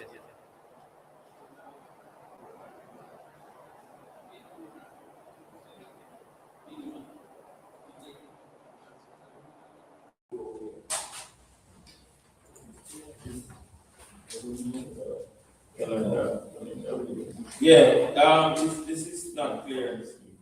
what the Constitution Committee is going to draft for it about. So we need to say that, and then we need to talk about the Moravian Church. If the Moravian Church 50%, I don't know what if it's minimal. I think it's 50% that you walk up in, I'm not sure. Yes, but I said not here. Yeah, it's not clear, so we need to make that clear. And the rest of 50% would be coming from the concert. I mean, to say what concert it is that we're going to be having. I think we are enrollment and work fellowships. The fellowships that are not active in Eastern District.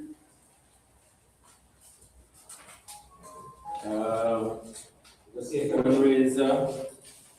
Enrollment of no one still under the council and further. We have enrollment for new work. We have fellowships that are not active in Eastern District. I think the fellowships. It's not on the Constitution, you know. All of this is on the Montana Rising on the minutes. Yes, but I refer to that section. Yes. It said fellowships. I think it should be fellowships. Fellowships. Yes. I think sometimes we need to elaborate a little bit more on this so that it's quite clear. Alright, what are we going to do about fellowships that are not active in Eastern District? Find out, reactivate, what is it that we are going to do? So we need to make that clear. The president decided whether enrollment for new works, yes. What is that? That needs to be more clear. Yes. About new enrollment. Elaborate a little bit more on that one. A revision of the calendar to start April. No, we said that we will start the calendar year what time? I think also April, right after Fellowship Day. So all of those need to be clear. And still on that page, Yes. that last line there. That's an annual Friday. This annual family fun day. Annual family fun day. Yeah, annual Friday. That might be a typo error. Any other correction on page 2? If there's none, we go to page 3. Yeah, second line said the Eastern Pass. Under what the brother? District report. District reports, yes. Eastern District. Yes. Second said the Eastern District Pass in the there's a break there. Eastern District participation came from churches in Eastern District. When it's participated in the, I don't know what the about. Line 2. The second line there. Fellowship Day, No. Fellowship Day.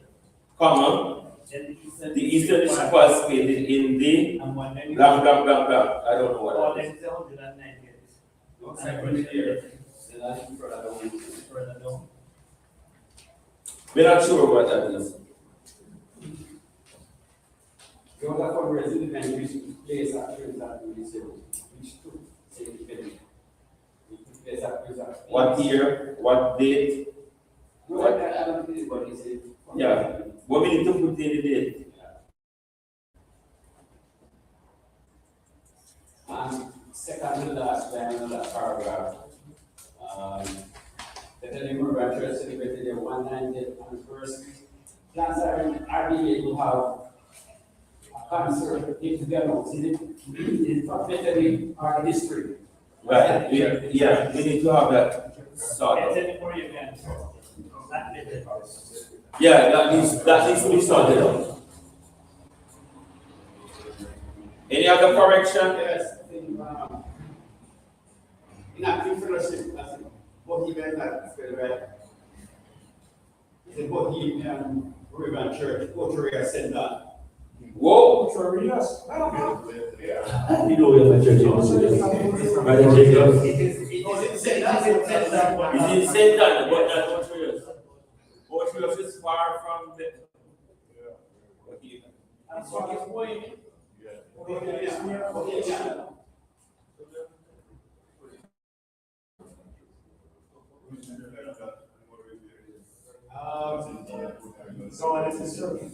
Yeah, and then we have some things that are, we need to change the font size, Brother Gerard, of these. You have them being boarded.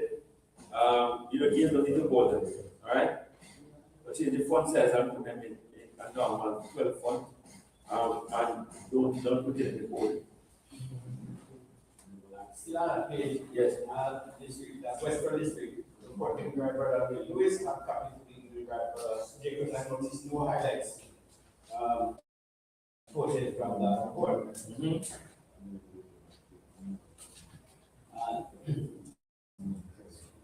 And for central traffic to be submitted, and I see there, over inactive.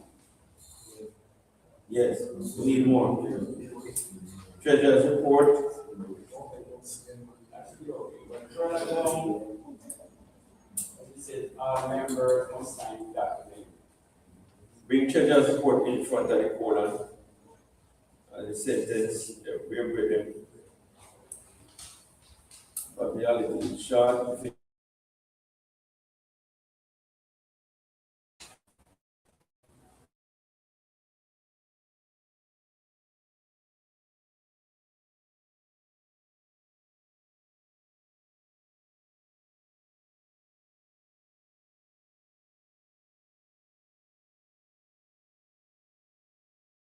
March 24th to February 2025. Yes, that's it. It should be just March 2024 to February 2025. That's the end of the life of the It's correct. But you could also 2024 to 2025. Oh, you were right, very. No. Oh, you don't know. You don't have to put in a month, brother. We know when it's when it's No. From March to February, so that has the year. The year starts on the 1st of March. Yes. That is correct. But by the way, then we did move that. We come to that afterwards. Right. What a client move on. Any other correction? Yes, yes, the argument was signed the document. Right? I don't know which document was that. What document, right? I don't know which document was the date to sign. I don't know which document. Applied to Unitas for boys in That's the top Unitas, that's why I see here. Unitas are to the association for the boys in the circuit that don't affect the understand. Yes. Is it the Cape Town structure that we're referring to? Not sure what you're referring to here. I think, Yeah, I right. think what you're referring to is that when you had the boys went back and said that we want to apply, that went out by the gate, but we want to designate it on Saturday. It's not Unitas. We said we were going to apply permission from Synod. Yes. So it was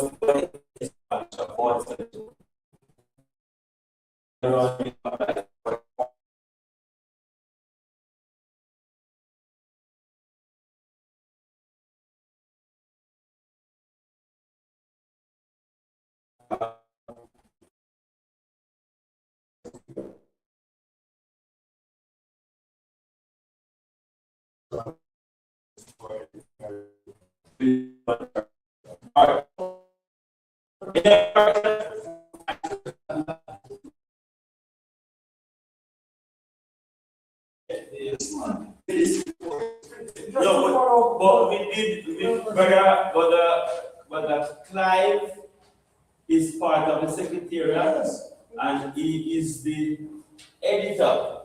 All that we produce from the secretariat is to go to Brother Clive.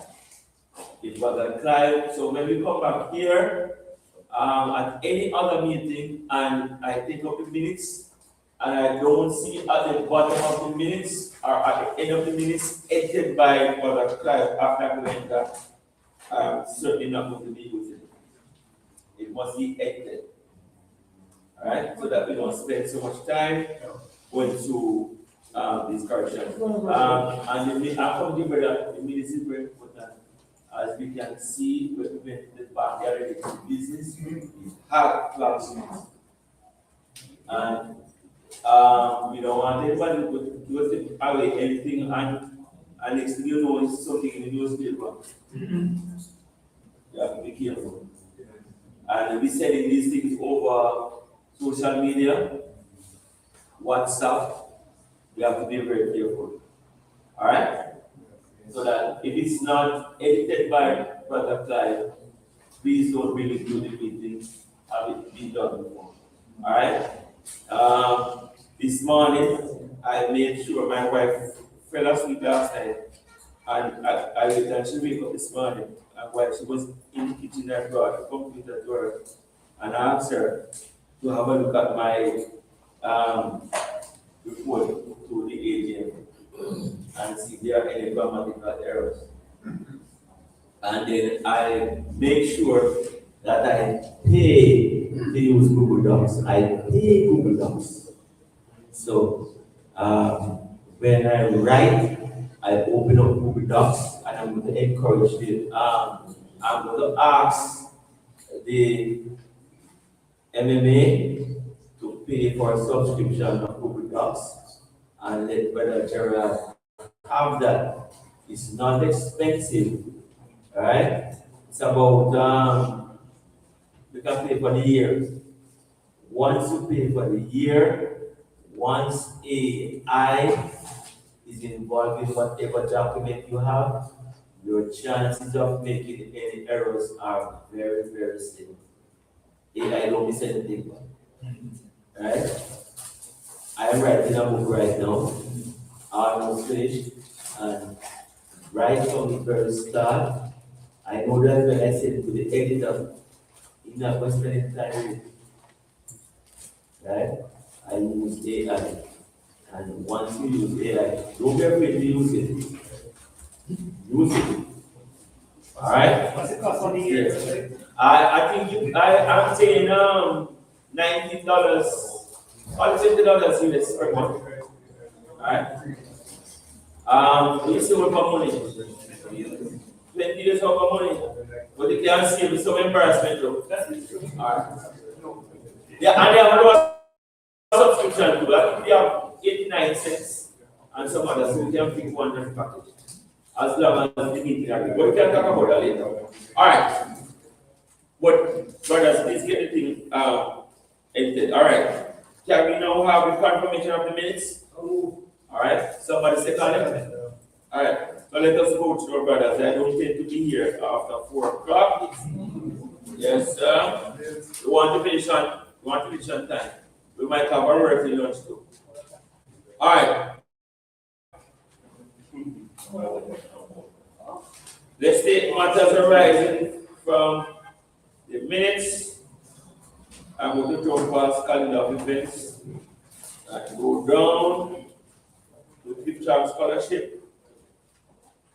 All right, so we are approved for first year college, where it was clear, as it was before, that if you were a first year in college, you would not get the scholarship, you would not apply for the scholarship. We have jumped past that now. We have now amended the rule to say that if you're first year in college, you can apply for the Clifton scholarship. But you will have to get your letter of enrollment to confirm that you are enrolled and will be attending university. And we will have to get a report from the college before you get the second tranche of funds. Right? So that is now done. President, if you permit me, sir, I'll just make a few comments regarding the job scholarship. Yes, sir. The uptake we have discovered recently has been on the lower side because I don't know what could have contributed to that. It's being not promoted as it should be within the districts or within the congregations because there are a lot of persons who could have applied and they should have applied and would have applied if they were encouraged by that it was late. The applications open on the 1st of June every year, and it goes right through the entire month of June, closes on the last of June. And if the uptake should be increased, I really would be happy. It means that we brothers from right across the 4 districts ought to pay more attention to that. There are fellows within our young men within our own congregations who might do so well with it. Although it is not as much as it could be, but a little is better than nothing. So I'm encouraging us, Brother President, to have a greater uptake of this through the medium of greater advertisements at the congregational level and the district level. And when the applications are at the 1st of June, that will pay more attention to encouraging more of our youngsters to apply. Yes, and what we can do, and I'm going to encourage Brother Louis, chair of that committee, we are going to encourage you to be compliant and circulate something using social media. WhatsApp would be one of the medium by which you can do so. Most of the churches have their WhatsApp groups, so you can circulate same. We have the personnel within the secretary who is able to for you.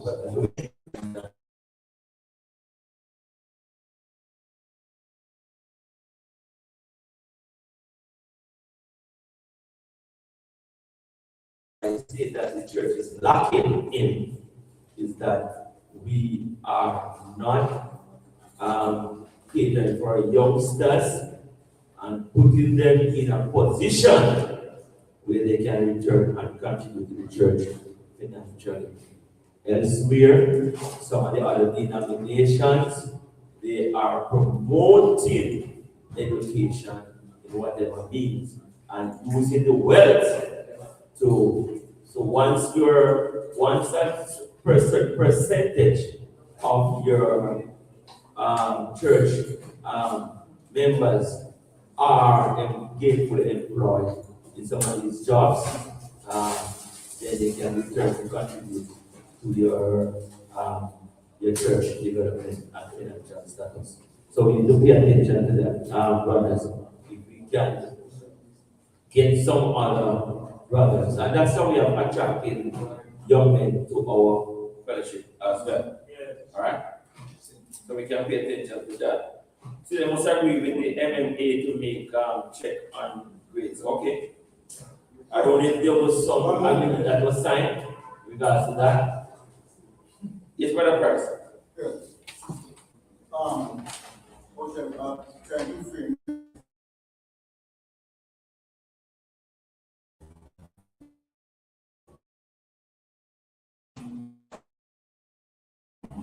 that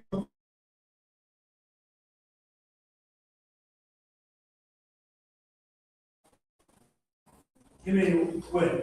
Prior to or after this? after the president received a benefit from the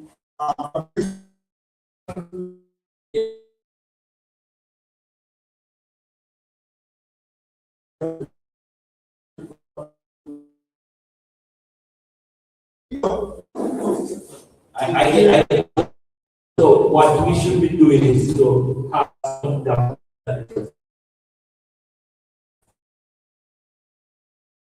We have to let the person sign to the document, make it a legal document. Person sign to the document if the person does not fulfill the requirement. This is what the brothers and sisters you are with me. I don't know if somebody can come motion.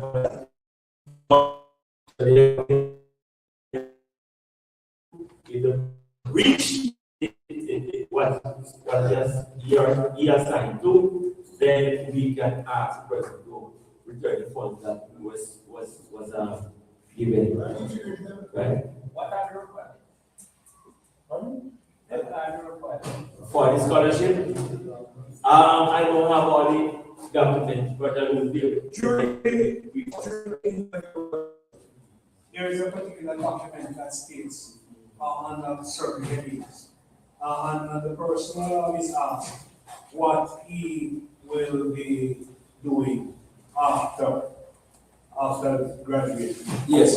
Yeah, but what we say now, we want to have a document that is signed. I agree with that. Yes. Yes, that's a good question, Brother Professor. So we want to, Brother Irwin, so we are saying that we want to have a document that the awardee of the teacher's scholarship should sign to, so that if they don't fulfill the end of the bargain, at the end of the scholarship, then we ask them to either return. What should we do, brothers? Ask them to return the funds, or yes, yes, sir. It is upon receipt of their semester result that they are allowed to get a second tranche. Yes, but what we're saying is not, we are not saying about those things. We are saying after the thing has ended, then the person don't come back and do anything. After graduation. Our expectation. We need to put all of those under the person's sign to. So I asked Brother Louis to have a meeting of the committee, scholarship committee, and then we come up together with the board requirements that we want the person to do fulfill at the end of the scholarship. And then we have them signed to. Okay, brothers? Yeah. Yes.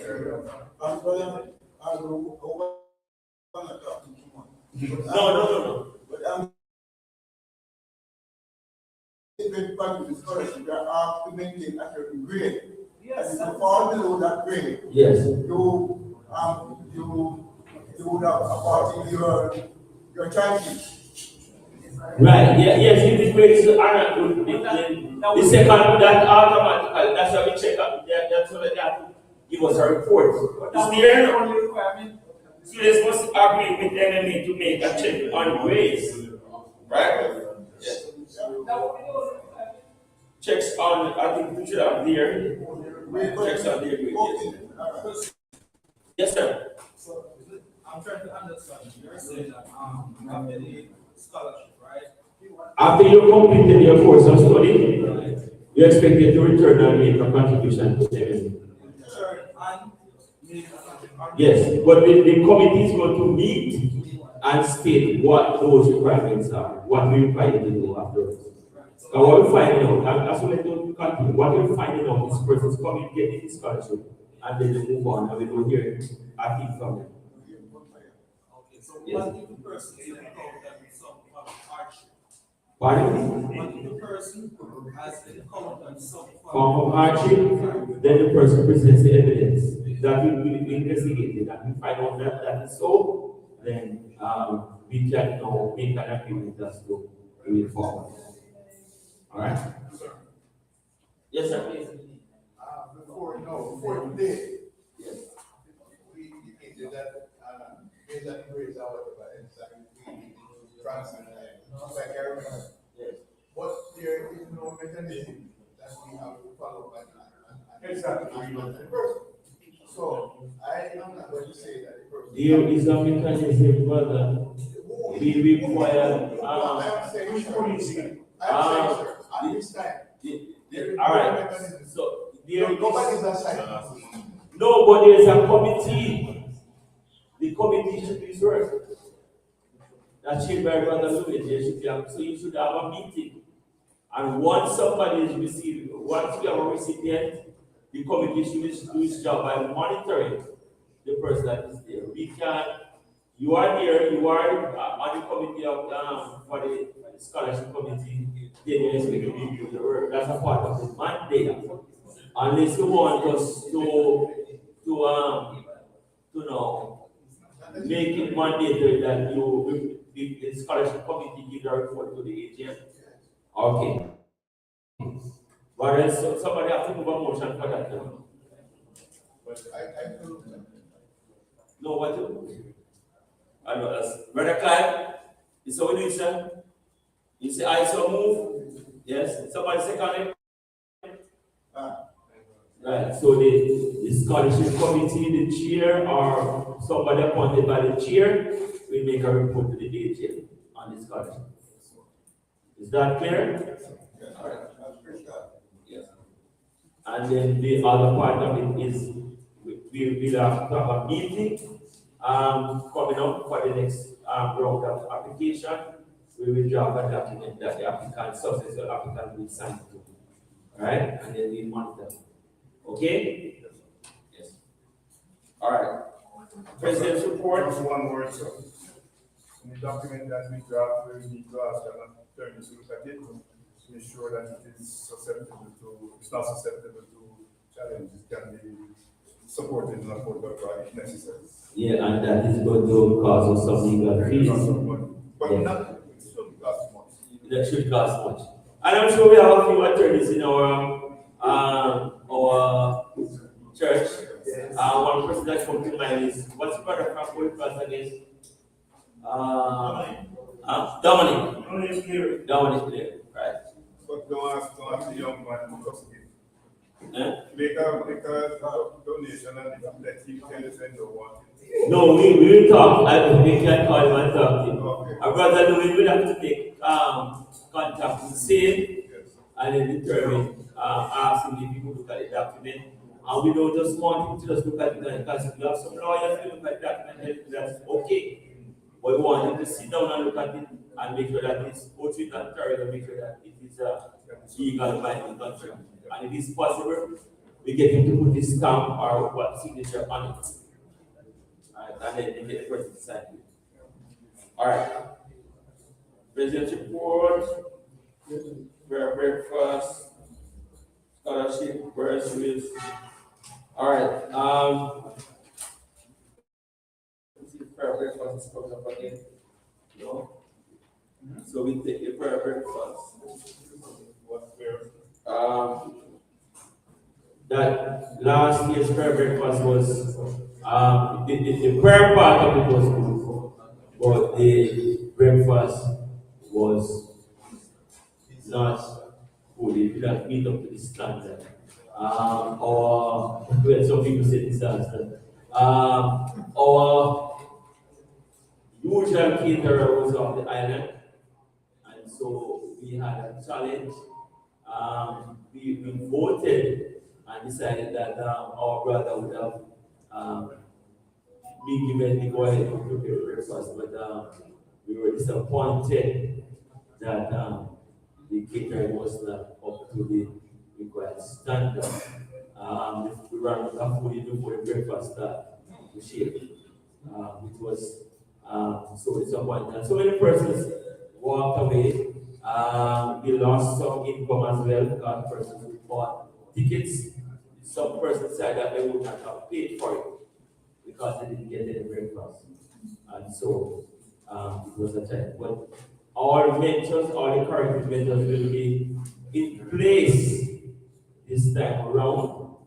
If it means that I have to put on back my food and beverage managers act and take charge of the breakfast, its preparation, and so on, I will be in the kitchen. So this time I might not even be around inside here. I am going to make sure that somebody else come and play the music, and I am going to be in the kitchen because the food must come. I'm going to remember Mr. Messina. The food must come properly. If that is not out there properly, breakfast will be prayer breakfast is going to be of little and no little stores. Alright? Yes, brother. For much of the time, this function has been supported by women. Yes. And I can tell you, we have to do a lot of work and this marketing. But this coming here. Yes, because the problem because we have more, for me, I think we have more ladies coming out more than the men. yes. And I can tell you.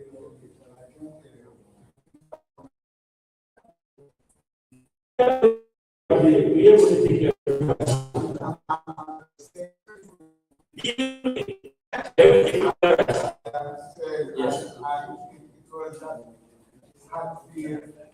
near to my community. Yes. And it's like a hard thing. But I don't mention this activity, no. They say, no, they're not coming. So I came to that marketing. The AGM will decide where the prayer breakfast will go. So it's not Hatfield is the problem. Not Hatfield is the problem. Hatfield is not. Hatfield has never been a problem. It's a nice, spacious auditorium, and it's one of the better facilities that we have, right? So I don't think the venue is a problem.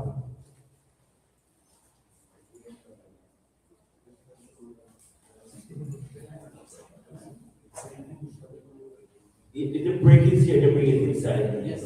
We can, brothers, what we're going to do, because we don't want to stop, right? If we stop, we are going to leave.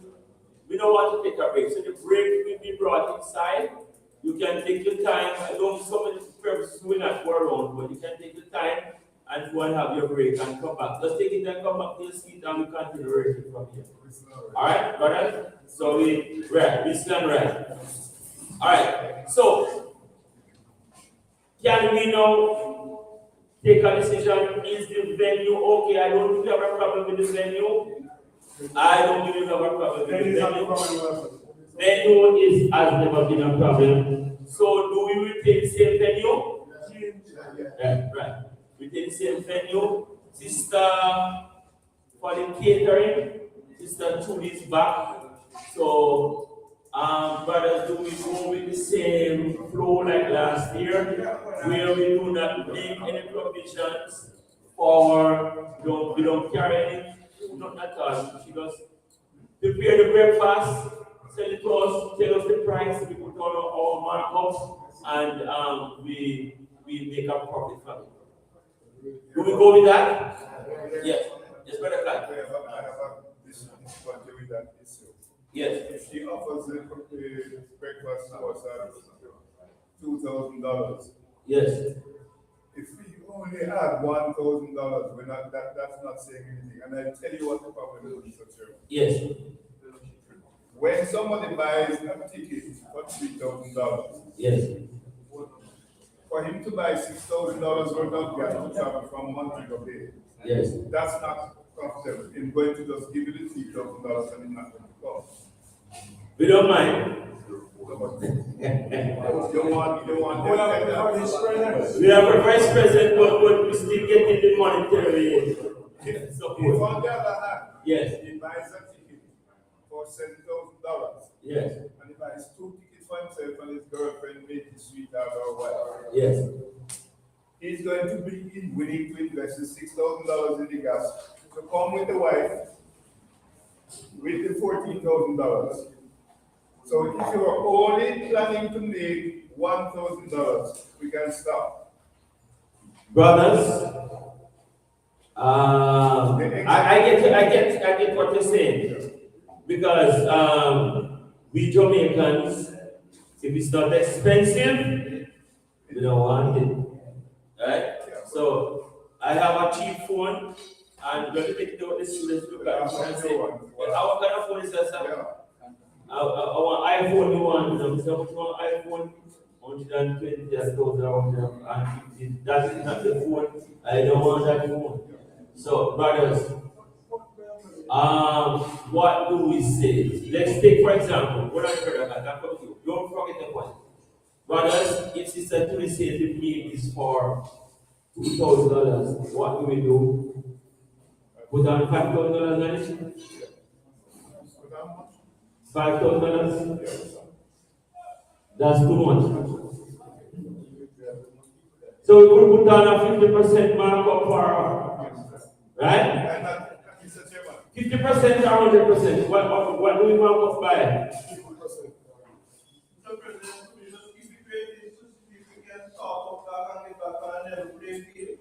Because last year was rough. Yes. And it might turn off a lot of people. Yes. So try and keep it where it is. What was the price? What was the price? $2,000? My dear brothers, if we are paying attention to what is happening in the Middle East, things are going to be significantly going up in short order because the price of oil is going to skyrocket. Gas prices and will skyrocket. And if it skyrockets, brothers, we are going to have to pay some more money. Right? So let's pay attention to what is happening there. Depends on what cost indicator is going to put forward to us. Then at this time, then we can put on the market. But I would suggest not more than 50% on what is there. Do we agree, brothers? What? If what? $4,000? 50%? If the fee is $2,000, that's $3,000. No, not 100%. Alright? So we put on a 50% markup. Not 100%. 50. You don't have enough. It's harder to sell a cheap ticket than an expensive ticket. Much harder. The people who will buy an expensive ticket have their own transportation. The people who will buy a cheap ticket don't have transportation. All right, sir. All right, brothers. What do we do? 100% markup, 100% markup, 50% markup. Where do we go, brothers? 50%. All right. We have to keep it at 50. Keep there for the audience. 1%. Yes, sir. Brother God, please. Yes, the point I was making was why don't we revisit the board matter? Brothers, hold on here. Brothers, please. Brothers, hold on, brother God. Brothers, please, if you're talking, kind of whisper because it's so coming back. All right? Based on the building and the roof, the sound is going to bounce back at us. You're talking inside. All right? You kind of whisper. Yes, brother God. Why don't we revisit the whole matter of making submission of ground provision of currently to lessen the cost to the caterer? It does never lessen the cost. Who in turn will lessen the charge to us? No, it does never lessen the cost. It has what? It does never lessen the cost. What I am thinking. It does never lessen the cost, brother God. Seriously. Last year, when we implemented the no contribution and just put a markup, we were in a position, had it not been for the hiccup, we would have made a good profit. Had it not been for the hiccup. Alright? So we will take some things into account. And then from there, we will determine the price. Alright, because we're going to look at the price for the remaining tables and chairs. We're going to have other markup as well. Alright? Yes.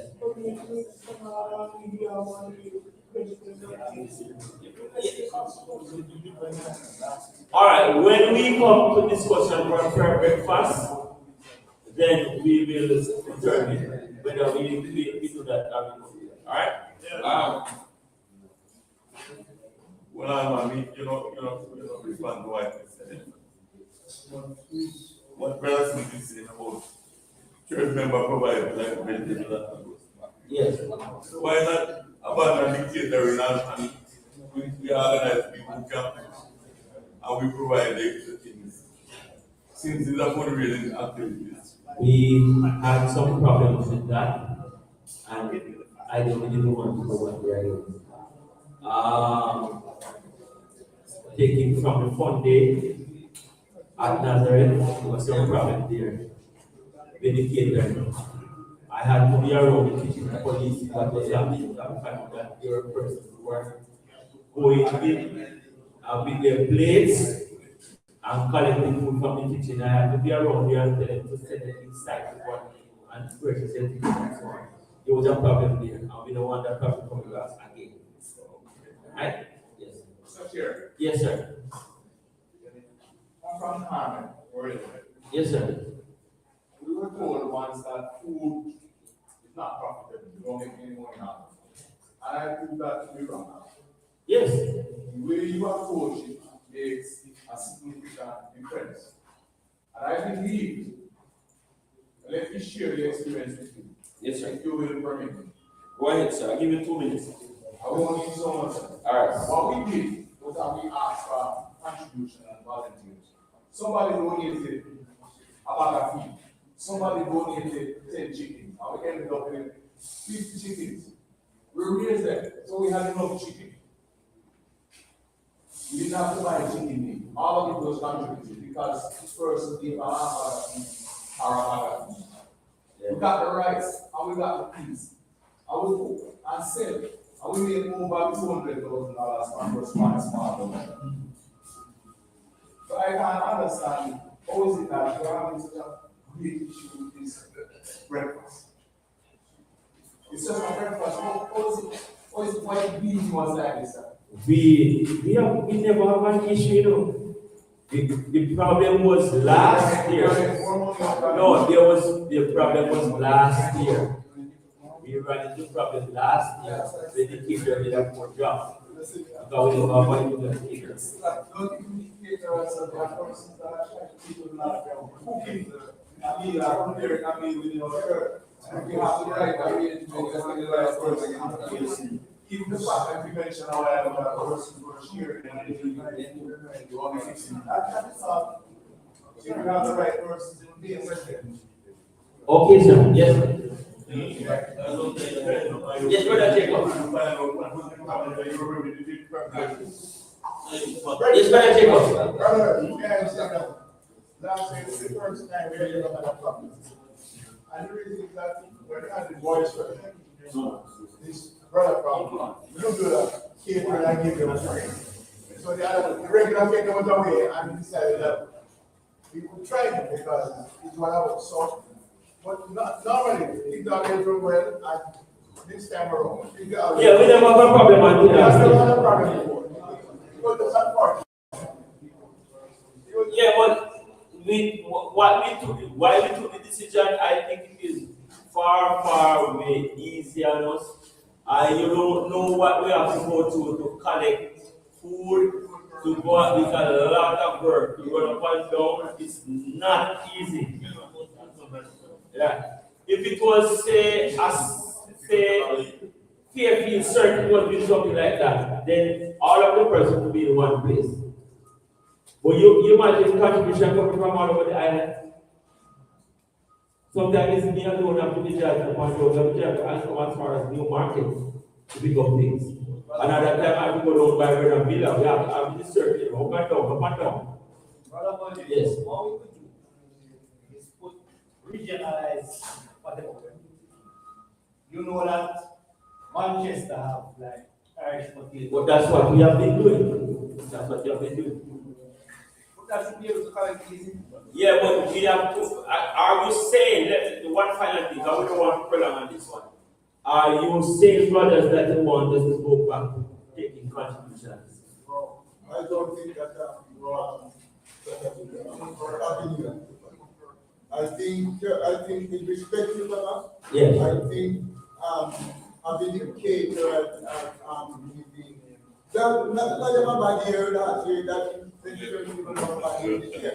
you are in business, then sometimes the business not there at time you have to fight to get it on the ground or to prevent yourself from sinking. Correct. I don't have a problem with that. My problem is how much money you can make when you have a caterer. The caterer is going away with 75%. That has never been the case, you know. That has never been the case first. That has never been the case. Alright? I think even when we were collecting the food and giving the person cater first, the charge was like per 100. I remember Brother Casey maybe can tell us. Like if every 100 food she cooks, you give her I don't remember. Yes. Alright, let me give you an instance. At my mother's funeral service, she gave that for me. And she even asked, I gave her $50,000. And she prepared over, I bought everything though. And she prepared over 200 beans. And 200 beans. 150, right. And I gave her $250,000. Alright, so that's not a problem. The problem was last year. Alright? So we will meet as early as we put on online. Normally we have to meet this month here. Last Saturday. It says the 15th. So we'll meet on the 15th, Saturday 15th. It's the 15th, it's a Sunday? So it has to be the 16th. It has to be the 16th or the 14th. It has to be the 14th for the online meeting. So we'll have an online meeting.